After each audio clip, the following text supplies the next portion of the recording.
You want all unique items from the starting area in Dune Awakening? The best loot and the best equipment? Then you are exactly right here. Because in this follow-up guide, we show you all locations for all unique items in the first game area for Dune Awakening. In addition, you'll find the complete map in our Discord on the downloads, also with an overview of where you can find which item. And with that, you have the best prerequisites to make your adventure in Arrakis as pleasant as possible. Because with these unique items, you are not only in the starting zone, but also in the subsequent zones definitely good on the road. And for all other informations and hints, we have already presented you dedicated individual video guides here on the channel. From our first hours, the best tips and tricks, as well as the different classes, we have summarized everything here for you. In this guide, we try to avoid spoilers, but a small warning. Of course, we show you here the different sections to reach, which you will find via the story or later in the game. And all locations with the point of interests and of course where you can find which unique item can be found on our map. We start with one of the most interesting, namely the hollowest Stillsuit Set. Far in the west, you find the Dewgap gateway.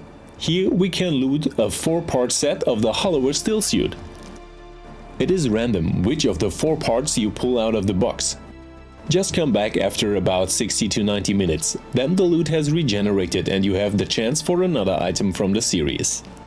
The shiny and conspicuous box can be found in the top floor. At point 2, we find one of the strongest pistols at the start of the game. We find the Way of the Fallen in a cave in direct view of the Griffin's reach point.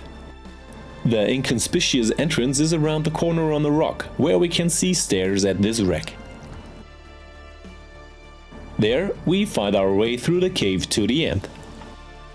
But beware, already in this cave you will find the most diverse traps. So you should solve the different traps before looting and only then go to the boxes. And of course, you will find much more than just one box here. The one you are looking for can be found at the top, again behind a small wall. And with that, you have a suitable pistol for the start of the game. And again the note, for every crafting you need a new blueprint. Now let's get to the Emperor's Wings. For this, we visit the Imperial Test Station, which we also visit as part of the campaign. Here we keep you as spoiler-free as possible, but we have to fight our way completely through the Imperial Test Station to the end.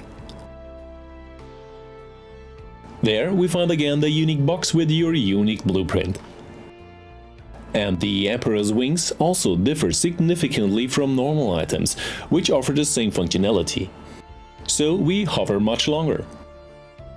We find the first unique dagger at the Shipwreck. This one is easy to find because it's prominent on the map. Here too, we find our way completely through to the end. All through, we also find different loot boxes and various materials on the way also. Basically, it is worth visiting the different points several times, as you, as mentioned, need a new blueprint for each crafting of a unique item. So, even if you have already learned this blueprint once, you need a new blueprint for a new crafting. At the next point, we get 2 unique items right away. Once the old Sparky in level 1, a battery that lasts longer, and a very recommended Sandbike Engine, because with it, your first sandbike, which we need more or less, is much faster on the way. We find the loot box here a little more hidden in a side room in the mid-level. With this, we come to one of the strongest items, which can definitely play a role in the follow-up zones. Because with Aaron's Vengeance, we get our first rifle. And this is clearly different from manufacturable variants. For this, we find an outpost in our map area, where we showed you in the 15 tips and tricks for survival in Arrakis that you can also take your first sandbike with you, without having to craft it. Direct above the sandbikes, you will find then the entrance to the epic loot box for Aaron's Vengeance. But here too, the warning that the box is mined and you should first trigger the mines from the outside.